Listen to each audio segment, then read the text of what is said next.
Շանթիեթերը շարունակում է հեռանկարը։ Հայ-ադրբեջանական հարաբերությունների բարդ ու զգայուն փուլում քաղաքացիական նախաձեռնությունները փորձում են ստեղծել երկխոսության նոր հարթակներ քաղաքական գործընթացներին զուգահեռ։ Խաղաղության կամուրջ նախաձեռնությունը այդ փորձերից մեկն է, որի շրջանակում անցած շաբաթ ադրբեջանցի մասնակիցները Հայաստան այցելեցին երկու երկրների միջև սահմանազատված եւ սահմանագծված հատվածով։ Ինչ են քննարկել եւ պայմանավորվել ու ինչ նպատակներ ունեն նմանատիպ նախաձեռնությունները։ Այս եւ այլ հարցերի շուրջ զրուցելու են խաղաղության կամուրջ նախաձեռնության համակարգող հայկական խորհրդի նախագահ Արեգ Քոչինյանի հետ, պարոն Քոչինյան, նախ շնորհակալություն մեր հրավերն համար։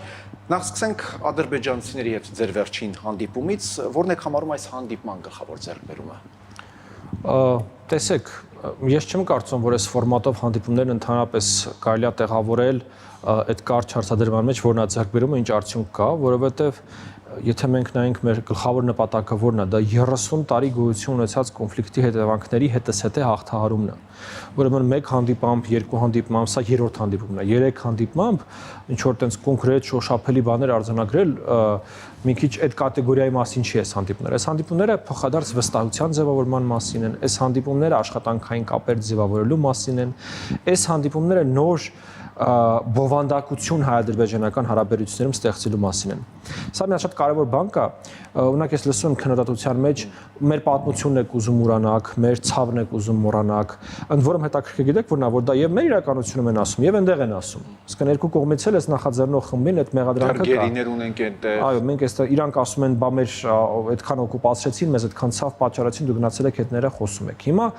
ոչ, մեր նպատակը պատմությունը մոռանալը կամ պատմությունը սղագրելը չէ բացարձակապես։ Մեր նպատակը դրան զուգահեռ փորձելն է ստեղծել նոր բովանդակություն հայ-ադրբեջանական հարաբերություններում։ Մենք ունենք 30 տարվա հաստ այսպես լեցուն մի հատ բան, մատյան, եթե կուզեք, մեջը գրված այդ բոլոր մեր խնդիրները։ Հիմա փորձառում ստեղծելու նոր մատյան, որտեղ կգրվի նոր պատմությունը,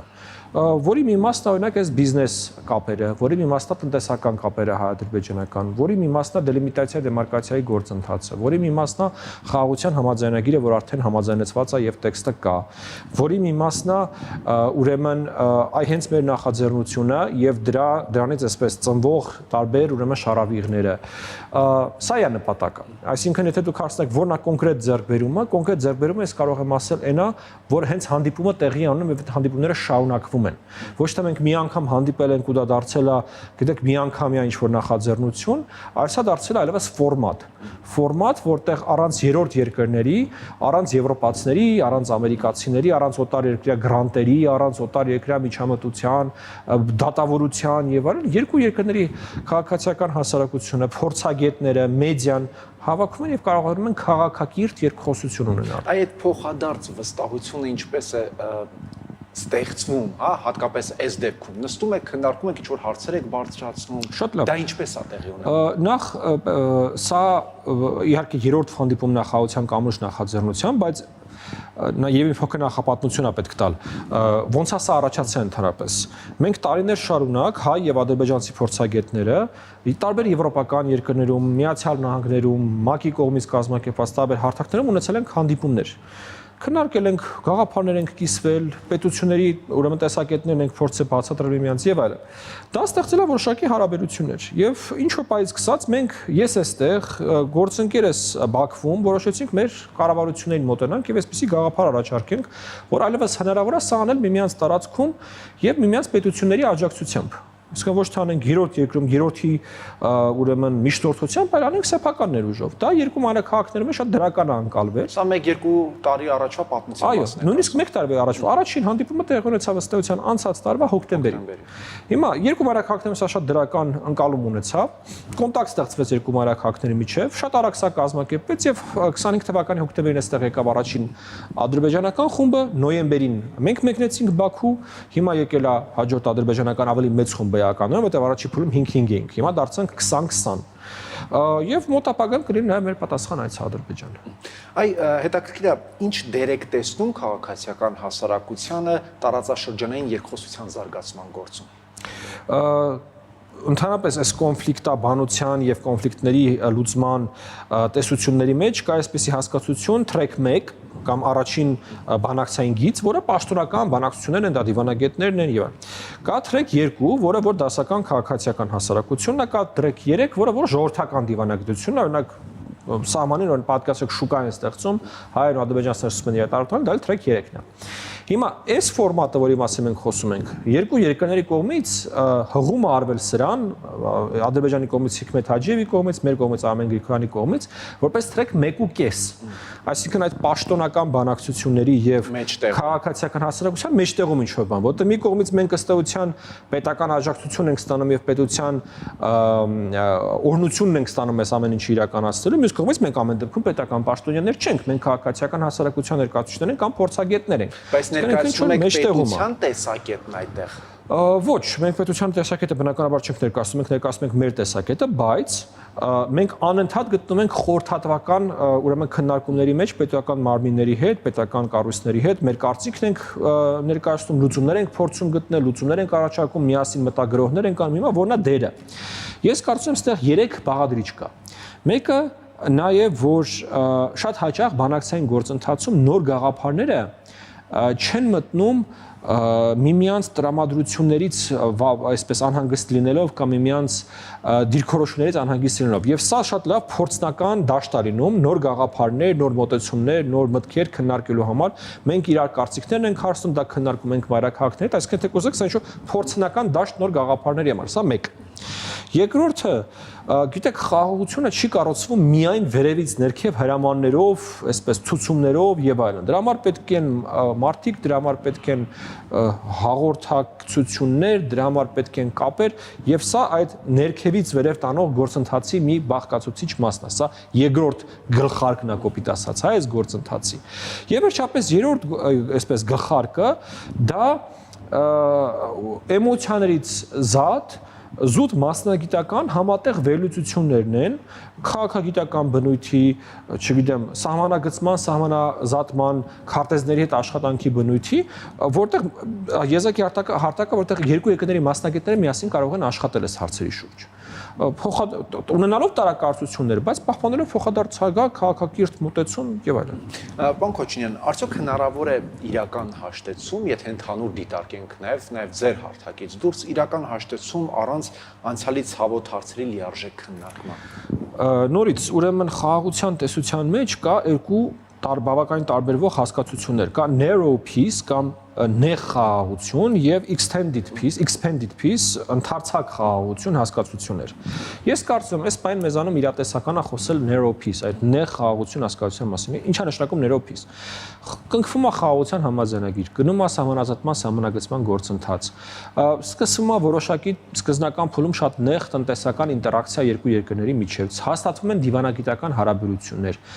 Սրանից հետո մինչև այդ ընդարձակ խաղաղություն բան հասկացությունը կարող տևեն տասնամյակներ։ Հասկանում եք։ Այս պայմանությամբ ես կարծում եմ հայ-ադրբեջանական հարաբերություններում առավելագույն հնարավորը դա մի քիչ առաջ քան այսօրվա օրինակ համար հայ-թուրքական հարաբերություններն են։ Այսինքն ոչ մեկ հիմա չի խոսում Ժորժ ջան եղբայրության, բարեկամության մասին, խոսվում է միջպետական քաղաքակիրթ հարաբերությունների մասին։ Երբ որ մենք նույնիսկ եթե տարաձայնություններ ունենանք, այդ տարաձայնությունները հնարավոր լինի լուծել քաղաքակիրթ բանակցային գործընթացի ճանապարհով, ոչ թե նրանց վրա կրակելով։ Այսինքն ես ուզում եմ մենք շատ լավ ֆիքսենք, էլի որ խոսակցությունը հիմա գնում է ընդհանրապես սրա մասին։ Մարդկանց ոչ շատ հաճախ տպավորություն է, որ երբ մենք խաղաղություն բառն ենք օգտագործում, վաղը ինչ-որ սահմանները բացվելու են, գալու են, գնալու են, բարեկամաբար, չէ, Ժորժ ջան, դրա մասին խաղաղությունը դա չի նշանակում։ Խաղաղությունը նշանակում է, որ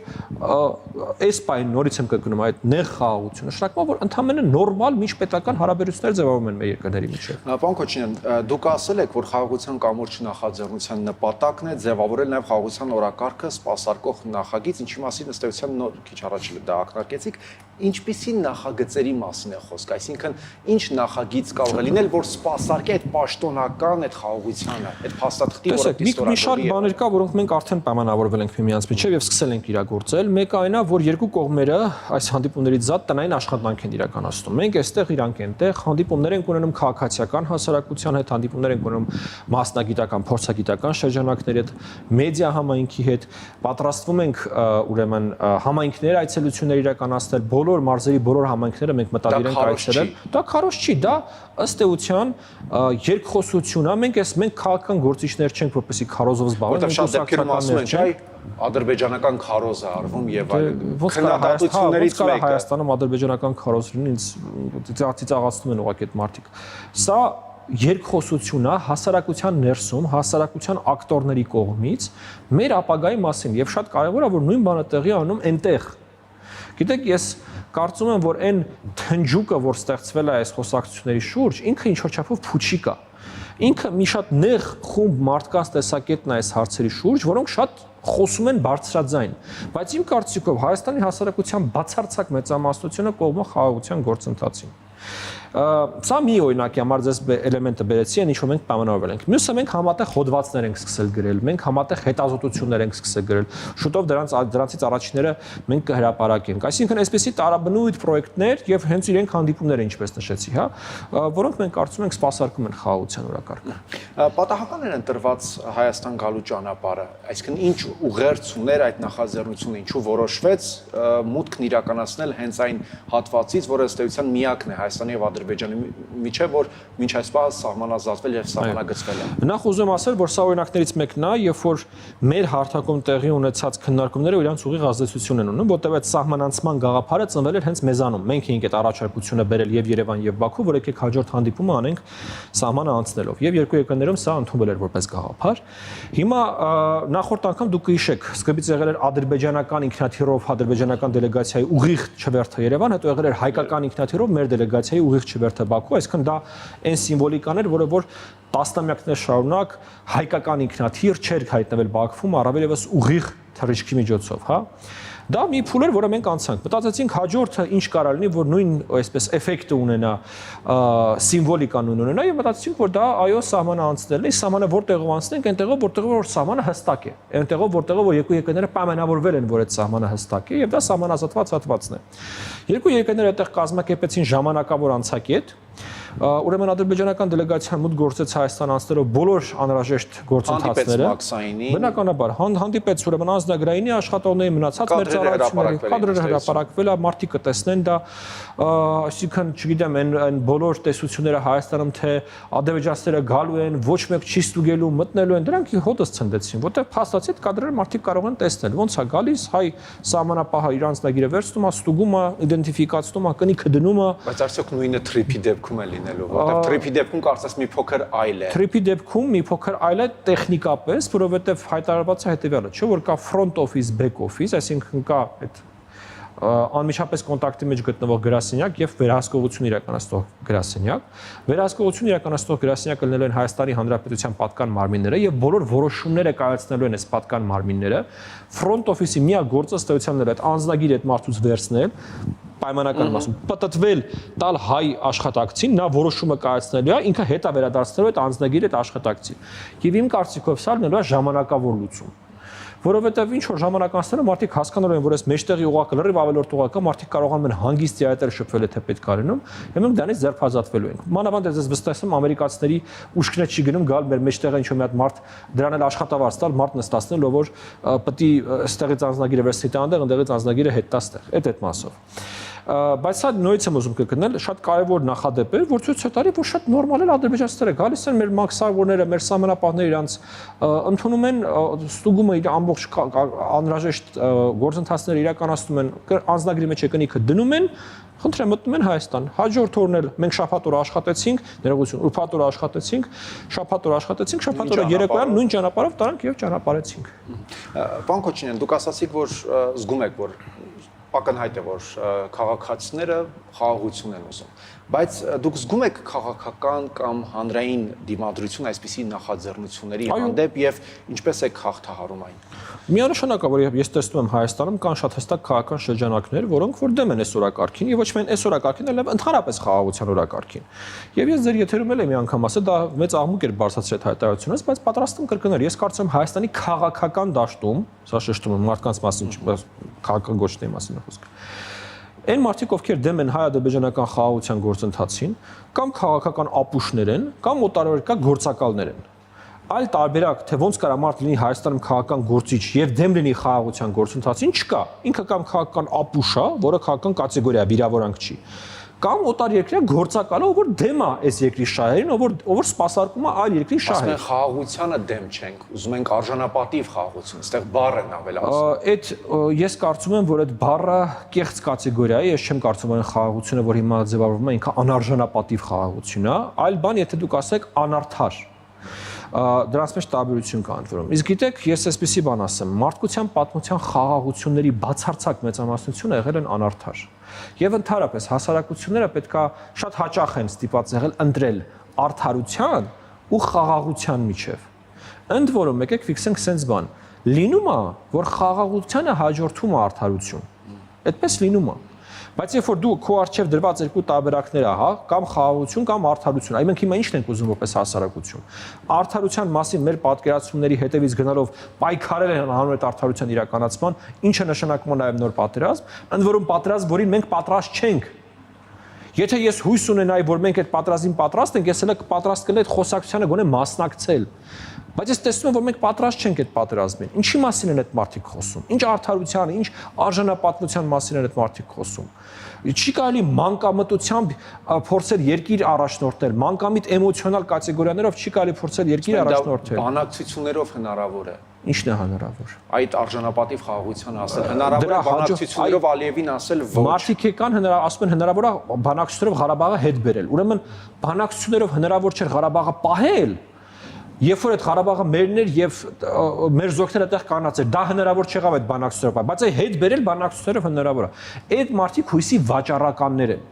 Այդ մարդիկ օգտվում են մեր ժողովրդի այս ընկճված վիճակից, վախերից, էմոցիաներից եւ փորձում են դրա վրա իրենց քաղաքական կապիտալը կառուցել։ Դրանք շարլատաններ են։ Հիմա տեսեք, նորից եմ կրկնում։ Շատ հաճախ է լինում, որ հասարակությունը ստիպված ալնում է երկուսի մեջ ընտրել։ Ասում եմ ավելին, երբ որ ասում են առանց արդարության չի կարողանի խաղաղություն, հիմարություն են խոսում, որտեղ պատմությունը ուսումնասիրեք, հիմնականում խաղաղությունը հենց լինում է անարդար։ Ինչ որ բայ երկու ընդ որում ես այսպեսի բան ասեմ, Ադրբեջանում է շատ մեծ էմոցիա կա, որ խաղաղությունը հիմա Հայաստանի հետ անարդար է։ Այդ այ ուզում հարցնել, թե ինչ են ասում ձեր ադրբեջանցի գործընկերները այդ հանդիպումների ընթացքում։ Նախ այսպեսի բան էլ մինչև ձեր հարցին ամիջապես պատասխանել, ուզում ընդգծել, որ այս մեր հանդիպումների ընթացքում ահագին էվոլյուցիա է ապրել, թե հայկական պատվիրակության մոտեցումները, թե ադրբեջանական պատվիրակության մոտեցումները։ Բառամթերքից սկսած մինչև մտածողություն, ես կարծում եմ մենք շատ մեծ ճանապարհ ենք անցել։ Հիմա ինչ վերաբերվում է, տեսեք, ինչ նարատիվներ կան օրինակ համար Ադրբեջանում խաղաղության դեմ, հա։ Բա ճակերտա որ Հայաստանը եկել է մեր երկրի տարածքներ օկուպացրել այդքան տարի քանդու քարափարը թալանել է, հիմա ոնց մենք իրանց հետ խաղաղություն կնքենք, իրանք սկի պատասխանատվություն չեն կրել դրա համար։ Բա մեր այդքան զրկանքների համար ով պետք է մեզ վճարի, ով պետք է մեզ պատասխան։ Անարդար է հիմա Հայաստանի հետ խաղաղության գնալը։ Նարատիվ է։ Հիմա չենք քննարկում արդարը, արդար չի, ազնիվը, ազնիվ չի։ Իրանց համար էլ արդարը դա է։ Հասկանում եք։ Սա ունիկալ մի հատ կոնֆլիկտներից մեկն է, որտեղ երկու հասարակություններն էլ 100%-ով վստահ են, որ իրանք են զոհը։ Մենք 100%-ով վստահ ենք, որ մենք ենք զոհը, իրենք 100%-ով վստահ են, որ իրանք են զոհը։ Իրենք 100%-ով վստահ են, որ իրանք են ճիշտ ու անարդար է Հայաստանի հետ հիմա խաղաղություն կնքելը։ Հայաստանում է մարդիկ կան, որ ասում են հիմա Ադրբեջանի հետ անարդար է խաղաղություն կնքելը։ Ու այս ցիկլը վերջ չունի։ Ինքը անverջ կրկնվող մեծացող հարց է։ Ու նորից եմ կրկնում, եթե մարդկանց մոտ կա տպավորություն, որ այ մենք կանենք նույն բանը ինչ որ այլ Ադրբեջանը 30 տարի ուշ կհավաքենք, գնանք իրանց գլուխը կջարդենք, այնտեղ հիմա հիմարներ չեն նստած, ու իրանք շատ լավ հասկանում են ու տեսնում են ինչը Հայաստանում տեղում, եւ այսօր մեր հարցազրույցներն են շատ լավ նայում։ Եվ բ ես չեմ տեսնում չափման ինչ հաշվարկի վրա են մարդիկ այդ բանը կառուցում, որ այ 20 տարիով մենք ավելի ուժեղ ենք գնել իրենց գլուխը ջարդելու ենք։ Մեր բնակչությունը շարունակում է նվազել։ Իսկ Թուրքիա-Ադրբեջանի բնակչությունը աճում է։ Մեր բնակչությունը բարեկամներ շարունակում է նվազել։ Համաշխարհային բանկով վերցրեք, չգիտեմ, ամենատարբեր կանխատեսումներ կան, հա։ Կանխատեսումների համաձայն 50-60 տարվա ընթացքում այստեղ կարա 1.5-1 միլիոն մարդ ապրի։ Ինչի մասին է խոսքը։ Իսկ իրանց բնակչությունը անցնող 30 տարվա ընթացքում կրկնապատկվել, եռապատկվել է։ Դե այդ խնդիրների մասին էլ պետք է մտածել։ Հենց դրա համար եմ ասում, որ մեզ պետք է այդ մեր շահերից է ելնում օր առաջ այս խաղաղություն ստորագրելը, որովհետև այդ ուժային բալանսը որևէ ցուցիչ չի ցույց տալիս, որ սկսելու է հոգուտ մեզ թեքվել։ Եվ վերջում այդ օր առաջը երբ կարող է լինել եւ ստորագրվել խաղաղություն, վստահ եմ տեղեկություններ կունենաք, թե այդ խաղաղության պայմանագիրը մոտ ապագայում երբ կստորագրվի։ Դե տեղեկություններ հրապարակային տեղեկություններ բնականաբար պետք է խոսենք։ Տեսեք, ես չեմ բացառում, որ կա սցենար համաձայն որի խաղաղության համաձայնագիրը կարող է ստորագրվել մինչև ընտրությունները Հայաստանում հունիսյան գարնան ընթացքում։ Ես սա օրինակ համար կոչեմ կոմբինացված լուծում, համակցված լուծում, որտեղ տեղի ունենում խաղաղության համաձայնագրի ստորագրումը, հետո տեղի ունենում Հայաստանում ընտրություններ, հետո ինչպես իշխող թիմն է հայտարարում, լինում է ռեֆերենդում նոր սահմանադրության ընդունման համար եւ դրանից հետո նոր վավերացում, այսինքն այսպես համակցված լուծում։ Ես կարծում եմ, որ բացարձակապես պետք չի բացառել այս սցենարի իրականացումը։ Շնորհակալություն։ Ես եմ շնորհակալ։ Հեռանկարում խաղաղության կամուրջ նախաձեռնության համակարգող հայկական խորհրդի նախագահ Արեգ Քոչինյանն էր։